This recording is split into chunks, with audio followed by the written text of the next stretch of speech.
So it's all to play for still. I think so. Do you want to bet against us?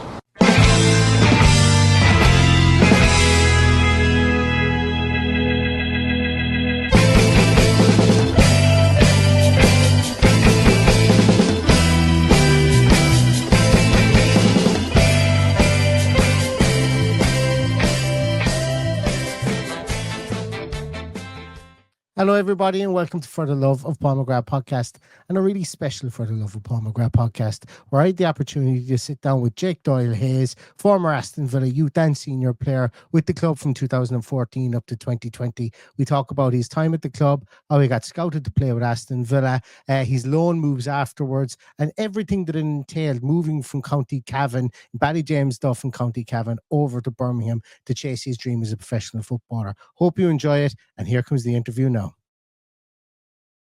So I'm absolutely delighted today to welcome Jake Doyle Hayes onto the podcast today. As you guys will know, Jake did play with Aston Villa. He was an Aston Villa youth player, went on to make his debut for the senior team. And Jake now is playing back here in the League of Ireland for Sligo Rovers. But Jake, thank you so much for taking the time out to speak to us today. No problem. Happy to come on and have a chat with you, yeah. Brilliant stuff. Well, Jake, I don't know. A lot of people listening to this podcast will probably not know this, because I didn't know this until I checked up Wikipedia. But you are the best thing to come out of Ballyjamesduff since they won back-to-back Tidy Towns titles in 1966 and 1967. So, there's not too many people play soccer anyway coming out of Ballyjamesduff. There's a couple of us. There was another boy that went over to Stoke when I was younger. He was a bit older than me, but the two of us maybe were the lucky ones anyway. And I suppose let's start at the very start. So, like, you must have been you were pretty young when you got scouted by Villa, and I presume there was other teams that were sniffing about. So talk to us about how that process. Who were you playing with at the time? Was it in a like a divisional competition or something like that you were scouted in? Talk us through that. Yeah, no. I think it was actually maybe when I was about 11 or 12 when I first started to get noticed. I went down to like the Galway Cup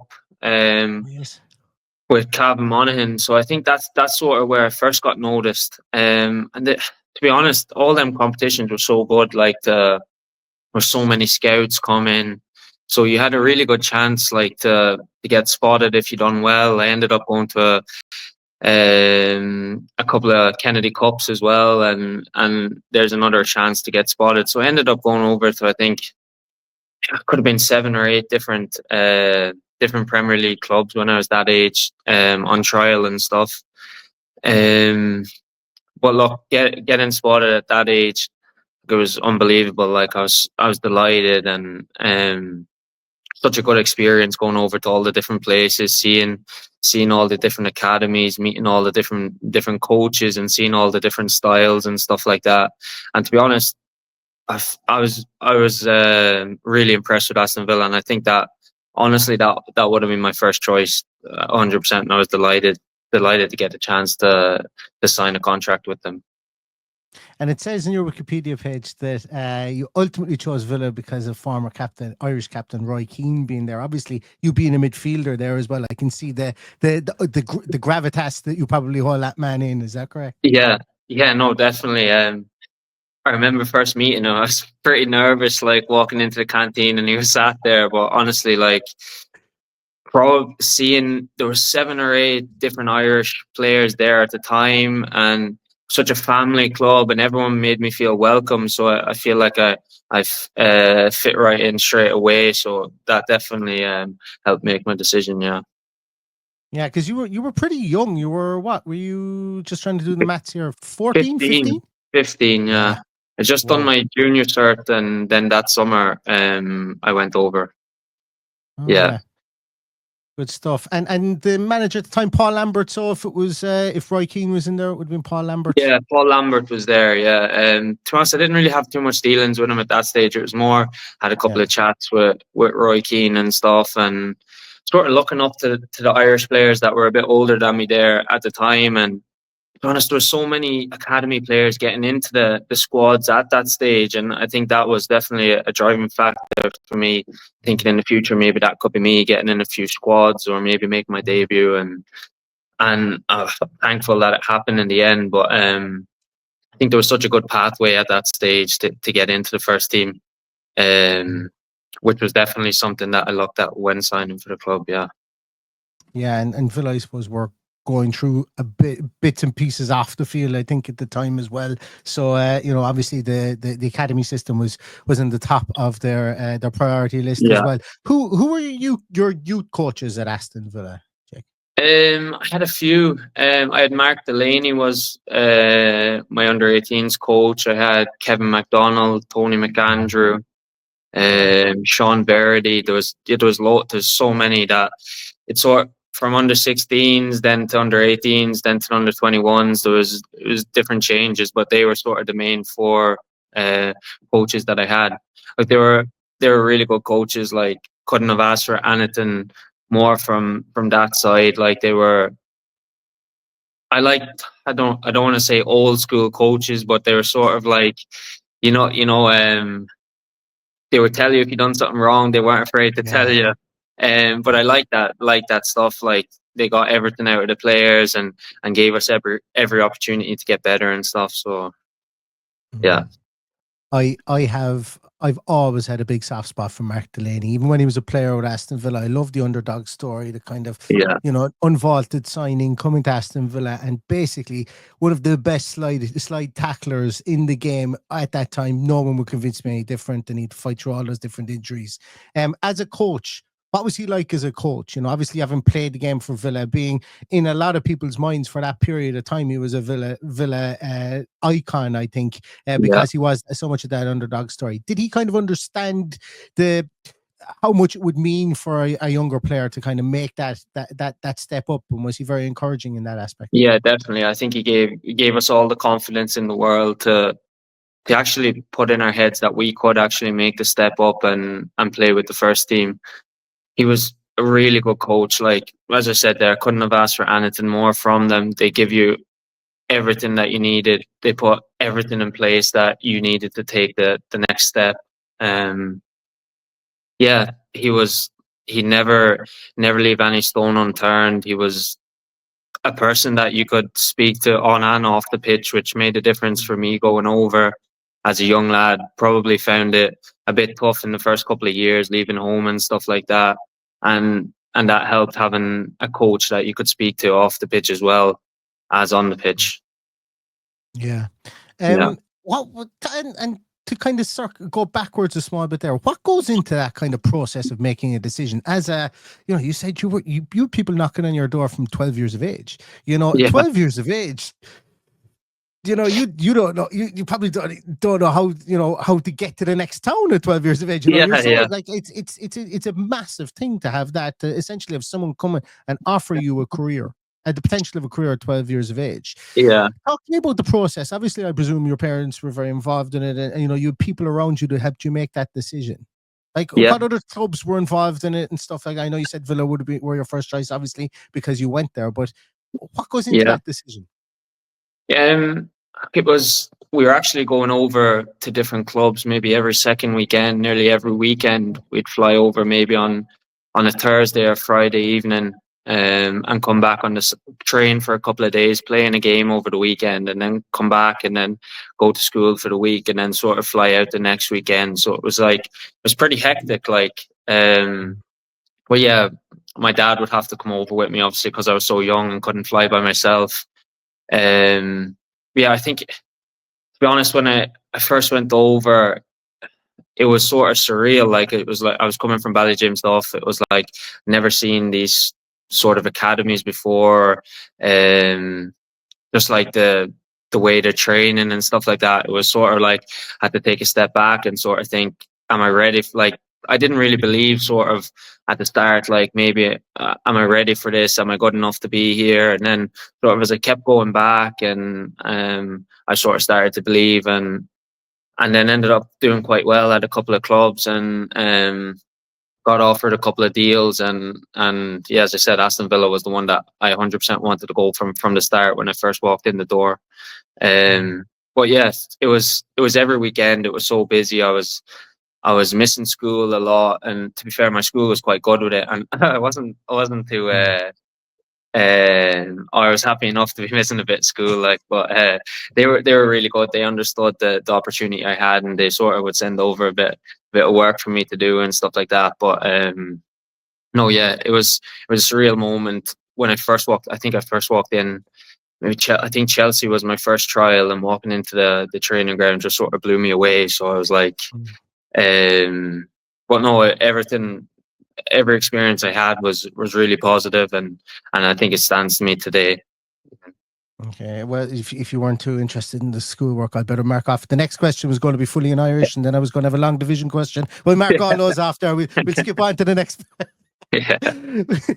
But that's great insight. There is, the fact that it almost becomes a devotion from your family members as well at that age. They have to like they would have had to gone, okay, this is an opportunity here, and there's a guy here that's saying we need to be over there next weekend, and I can't say to him, oh, actually, I can't come over next weekend, because if you say that, they'll just move on to their next target. So you gotta go. You gotta drop everything and go. So as you said there, it was pretty hectic indeed. But you did sign for Aston Villa, and you signed for Villa in 2014, and then you ended up signing a professional contract, if I'm not mistaken. Was it? Sorry, actually, you made your debut before. Did you make your debut before you signed your professional contract? Was it?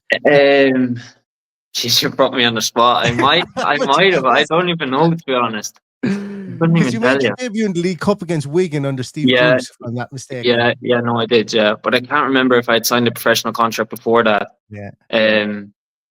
But I might have signed a second one maybe after that. I'm not too sure. I think I might have signed one before and then maybe signed a second one after that. But yeah, that unbelievable moment, and probably looking back on it now, it was sort of. And even like I look at it as even bigger moment for me now. Like when you're in that moment, you know how you feel it's big, like, and you're delighted to do it. But when you look back, it was unbelievable moment, and really proud of it. How does someone sit you down as a 18, just gone 19-year-old, I think at the time, sit you down and say, you know what, you're in the squad, buddy?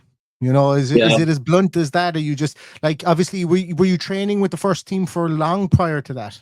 Yeah, look, I was training with the first team for a while, like, and sort of leading up to that game, you can sort of get a feel for what way the manager's going to play, maybe, or you might see you're in the shape and you're thinking, am I really, like, is this just, am I in here just to make up numbers? You sort of think that, like, you're not too sure if it's going to be, if you're going to get that chance, and sort of came to the day before, and I was in the team, like, going through the shape and the set pieces and stuff, and then I was like, oh, I'm actually going to play here, like, it's.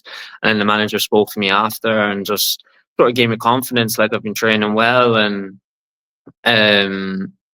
he believes in me, that he wouldn't be playing me if he didn't believe in me and stuff like that. And I had players around me, senior players, that sort of had words with me just to enjoy it and just play how I usually play and stuff like that. But I had that feeling building up during the week that I might actually get to play. So I was sort of getting ready for it. And yeah, again, unbelievable experience. Like, home crowd at Villa Park was unbelievable. And what type of a manager was Steve Bruce?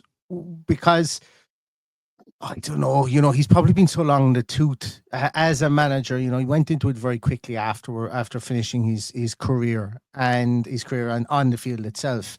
Yeah. Sometimes, because he's been at so many different clubs, you get this muddled view of a manager. Over time, you get this muddled view.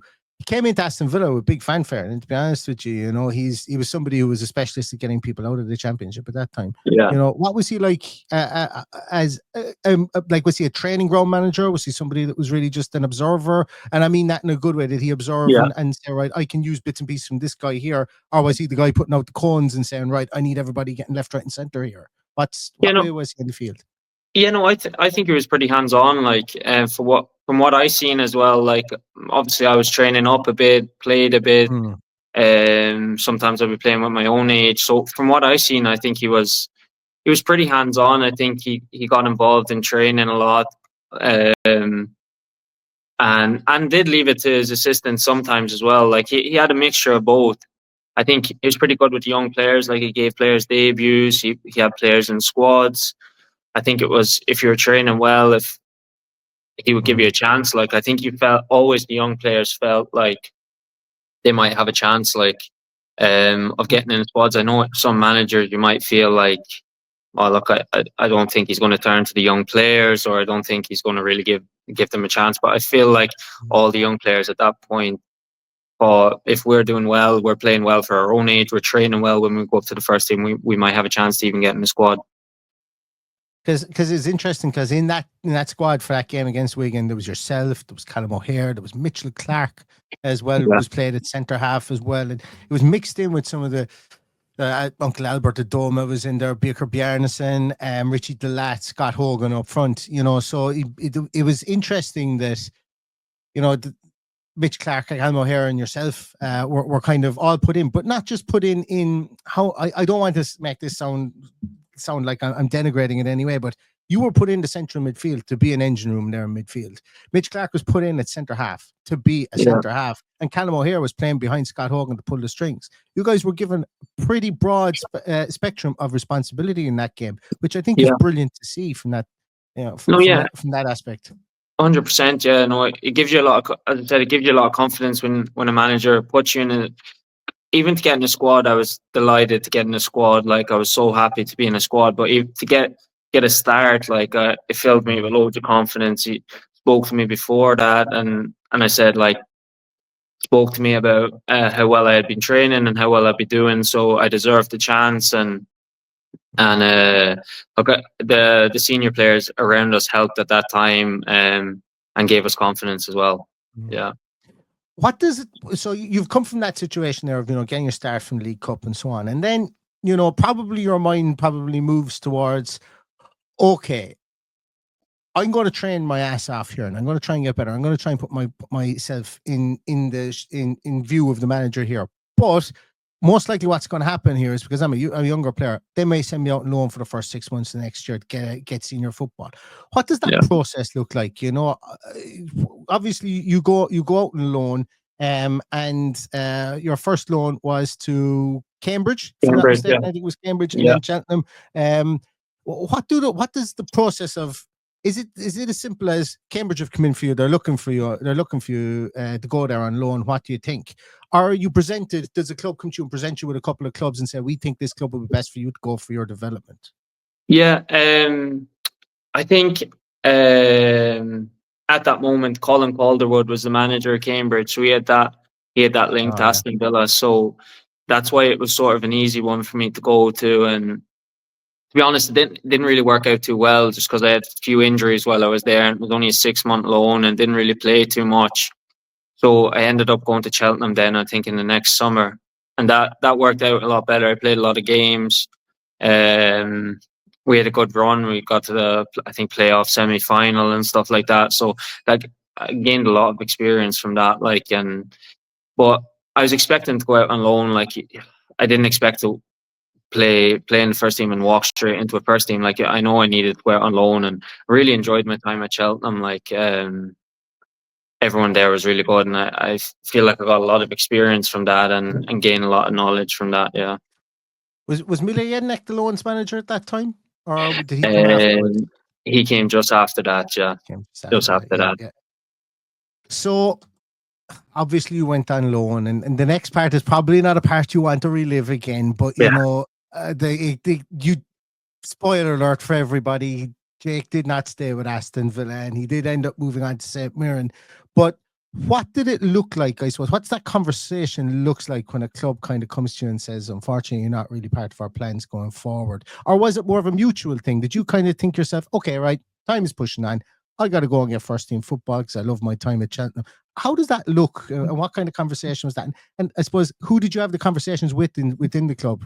Yeah, look, it was around COVID at that time, so it was a pretty hard time. Everyone was sort of weren't really in the club at that moment. We weren't at the club, and I actually spoke to Dean Smith on a call I sort of knew it was coming just because I was out on loan for that whole season.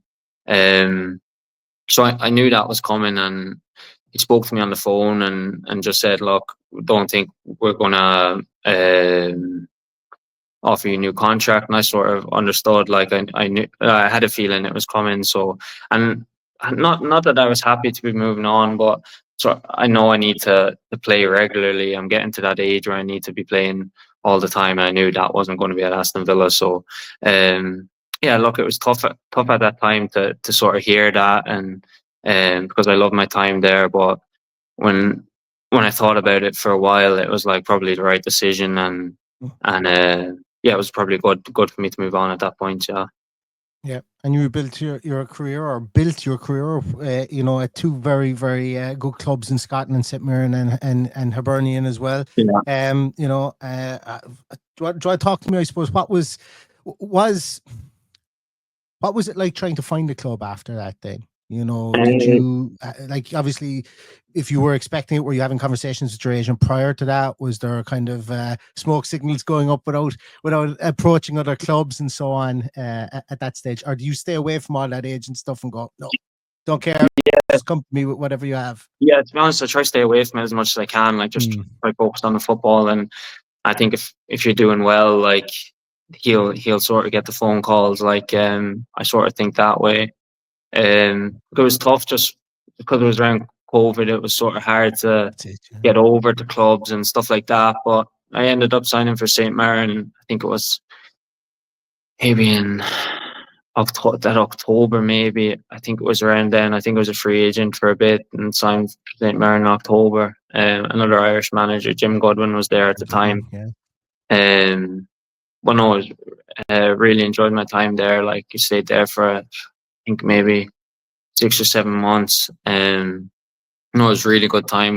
There's a good Irish connection there. There was 5 or 6 Irish boys there at the time as well. Was a really good club, like sort of underdog mentality, and I sort of like that about them. So, and we had a good season that year. Yeah. What's it like being back in or not being back, but being in League of Ireland? The standard of League of Ireland is often said to be in around League One standard, but you know, how are you finding it? Yeah, no, I think this. To be honest, I kept up watching it for the last couple of years. Just had a bit of an interest to be on Friday nights, like before our game, so I might just throw it on the telly. And I think definitely this year it's got a lot more competitive. It's like it's a mad league. Like each week, like you look at the results, and any team really could beat any team. Like it's sort of that sort of league. Like, it's Sligo, the manager here and the staff are really good. Like, I really enjoy working with them. And again, like, I spoke to the manager just before I came, and just the way he spoke about the way he wants his team to play and stuff like that. It really attracted me to come in here and stuff. No, I'm happy to be here, and I'm playing, and at one stage probably I didn't think I'd maybe even play, like, again, sort of with the injury and stuff like that. So I'm happy every time I can get out on the pitch. Like, yeah, exactly.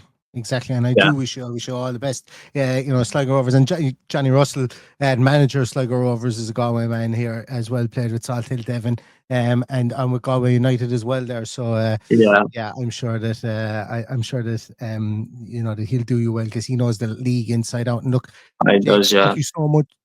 Thank you so much for your time today. I know I said I'd probably take about 20 minutes. You've got a young family. I'm sure you're like me sometimes. You're probably watching the baby monitor, hoping that somebody doesn't wake up in the middle of podcasts like this. I'm always like that too as well. But I really appreciate your time. I wish you all the best at Sligo Rovers, that you can kick on up the league.